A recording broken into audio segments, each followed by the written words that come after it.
Assalamualaikum warahmatullahi wabarakatuh. Perkenalkan, nama saya Alvara Sinehat dari Rombel 3. Perkenalkan, nama saya Risa Prima Nurmala. Perkenalkan, nama saya Raffi Yilmi Aminuddin. Halo teman-teman, perkenalkan nama saya Indri Amalia. Akan menjelaskan situasi dan kondisi saat ini serta penjelasan tentang pandemi COVID-19. COVID-19 atau virus corona merupakan infeksi sebuah virus yang pertama kali ditemukan di kota Wuhan di negeri Cina pada akhir Desember 2019. Virus ini menular dengan sangat cepat dan telah menyebar ke semua negara, termasuk Indonesia, hanya dalam waktu beberapa bulan saja. Hal tersebut membuat beberapa negara menerapkan kebijakan untuk memberlakukan lockdown dalam rangka mencegah penyakit virus corona ini. Virus corona ini telah memakan korban cukup banyak.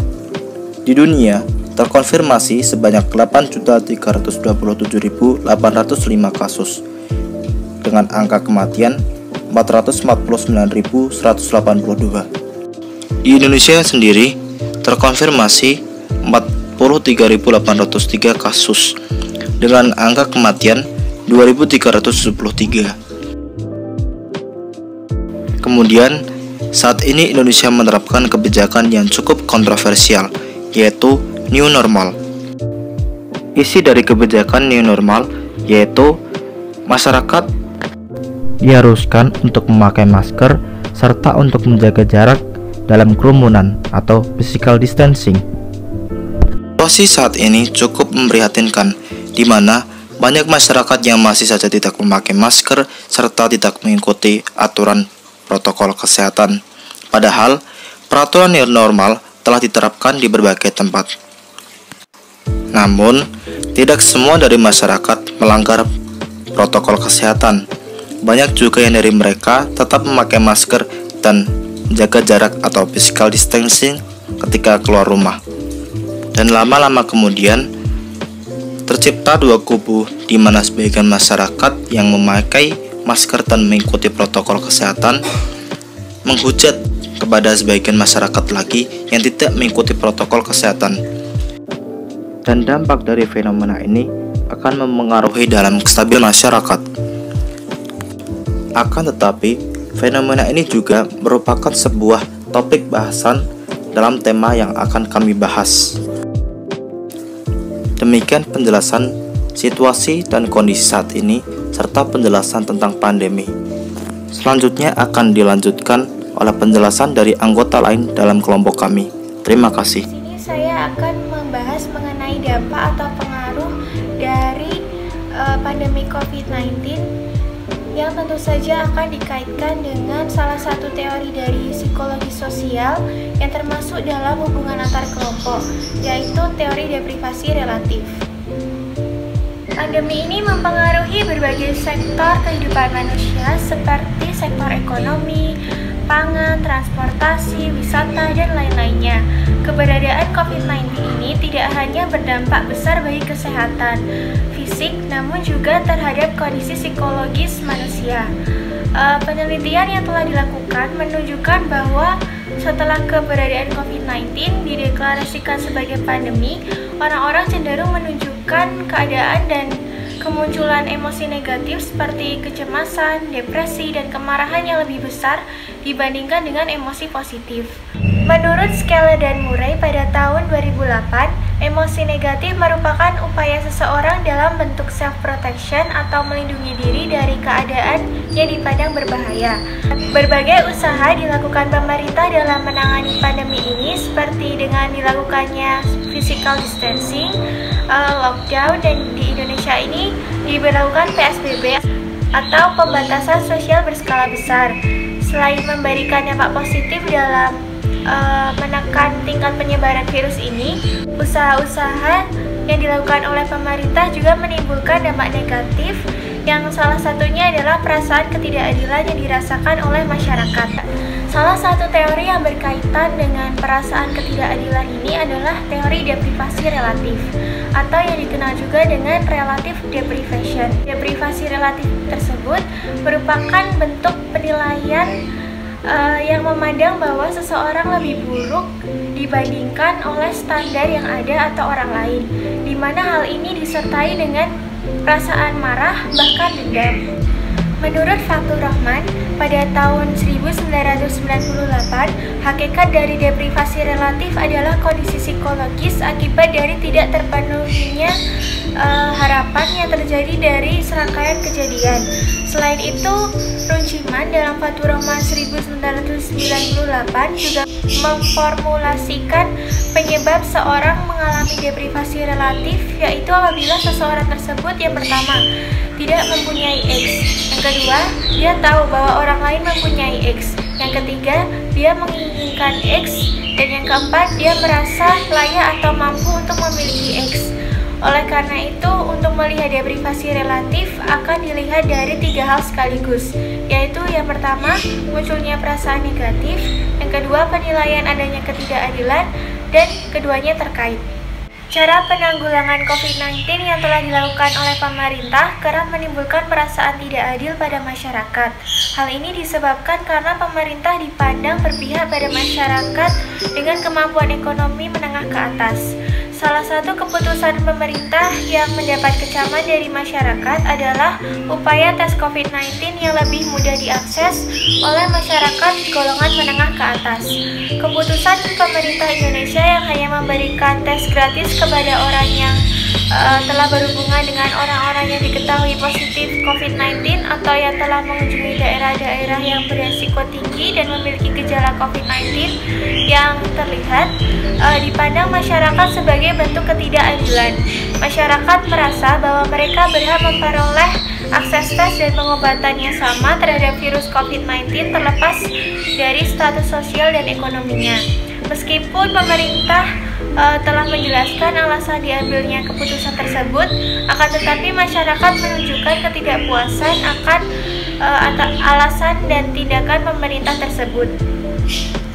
Perasaan negatif yang muncul pada masyarakat akibat pandemi ini seperti kecemasan, depresi, dan sebagainya, serta perasaan ketidakadilan atau akan keputusan pemerintah yang dipandang hanya berpihak pada masyarakat golongan menengah ke atas, dan juga keterkaitan kedua perasaan ini, di mana perasaan negatif mampu menjadi pemicu perasaan ketidakadilan pada masyarakat dapat menjadi penyebab deprivasi relatif pada masyarakat itu sendiri.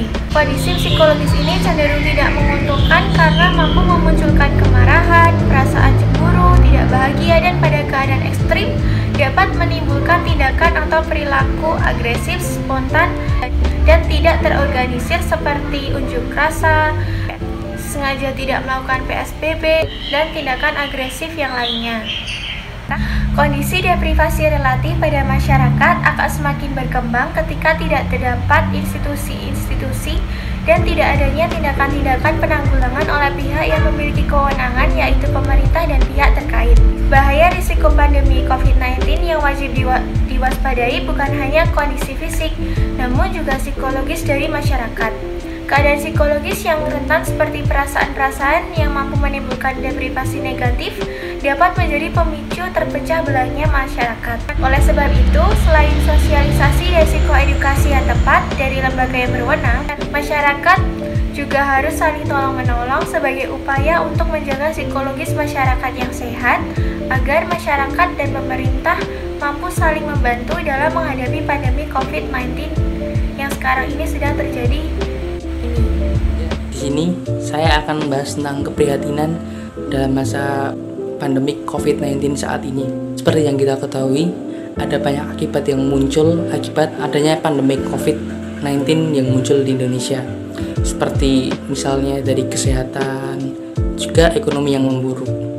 Nah, di sini saya akan membahas sedikit tentang efek dari ekonomi yang buruk itu. Salah satunya adalah adanya banyaknya pihak yang mendapat PHK dari perusahaan-perusahaan sehingga tidak bisa mendapatkan penghasilan lagi.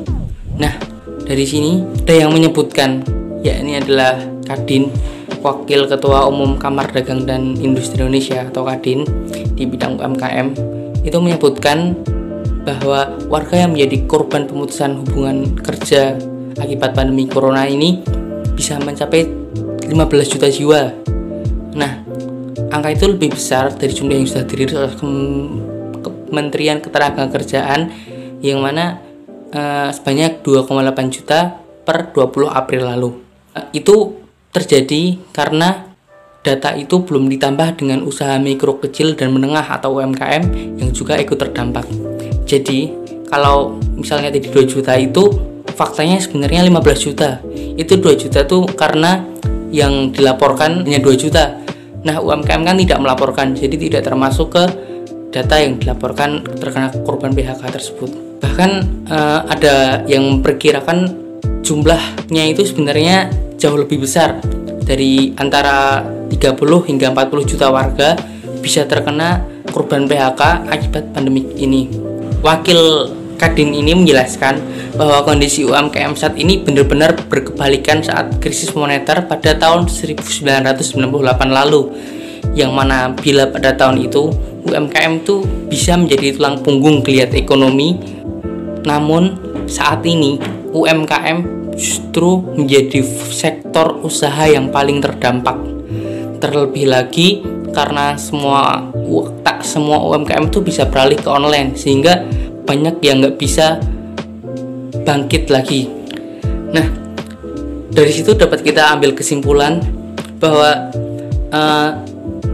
warga yang mengajukan gugatan karena tidak mendapat hak yang menurut dia pantas atau seharusnya menjadi miliknya seperti gajinya, itu juga termasuk adanya perasaan kekurangan yang mana awalnya dia meyakini bahwa dia itu berhak, namun karena kondisi ini sehingga tidak bisa mendapatkannya. Para korban PHK ini berharap bahwa mereka juga akan tetap mendapatkan tunjangan juga sumbangan gaji itu. Akan tetapi pada kenyataan yang ada, mereka yang terkena PHK tidak bisa mendapatkan itu semua, sehingga itu bisa disebut sebagai dampak dari deprivasi relatif. Terima kasih. Baik teman-teman, saya akan melanjutkan daripada apa yang telah teman-teman saya paparkan tadi, yaitu saya akan menjelaskan bagaimana sih tips dan solusi pada saat menghadapi pandemi ini. Nah, pertama, melakukan social media distancing. Yap, cara agar tidak stres selama pandemi, salah satunya kalian perlu membatasi diri terhadap paparan berita dan media sosial mengenai COVID-19.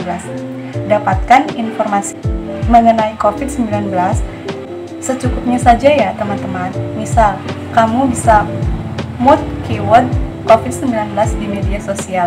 Abaikan juga konten-konten COVID yang berseliweran di grup WhatsApp-mu. Kemudian, saring terlebih dahulu ya sebelum sharing. Hati-hati termakan berita hoax. Nah, yang kedua, lakukan hal yang bisa membuatmu bahagia. Karena di masa ini, kamu punya banyak waktu dan kesempatan untuk melakukan hobi atau aktivitas yang sebelumnya tidak pernah atau jarang kamu lakukan. Kamu bisa memasak dengan mencoba resep baru, yaitu dengan cara searching di Google, menjahit, olahraga, main musik, atau bahkan melukis. Bahkan sebagian orang merapikan rumah adalah hal yang menyenangkan. Yang ketiga, kreatif cari kegiatan bersama sahabat secara virtual. Kita memang perlu physical distancing, tetapi siapa bilang kamu tidak dapat nongkrong dan kumpul sama teman-teman kamu? Kamu tetap bisa kok. Coba deh memanfaatkan aplikasi Zoom, Google Meet, atau Google Hangout, lalu lakukan kegiatan bersama-sama dengan teman-teman kamu secara live. Misalnya, mulai dari makan bareng secara online, ngopi bareng di beranda rumah masing-masing, dan lain-lain ya teman-teman. Nah, itulah tadi sedikit pemaparan tentang tips dan solusi pada saat menghadapi pandemi ini. Kami harap teman-teman semua tetap bersemangat ya, dan jangan lupa apabila akan keluar selalu menggunakan masker ya. Tetap jaga kesehatan. Sekian dari kelompok kami, kurang lebihnya mohon maaf. Wabillahi taufiq wal hidayah. Wassalamualaikum warahmatullahi wabarakatuh.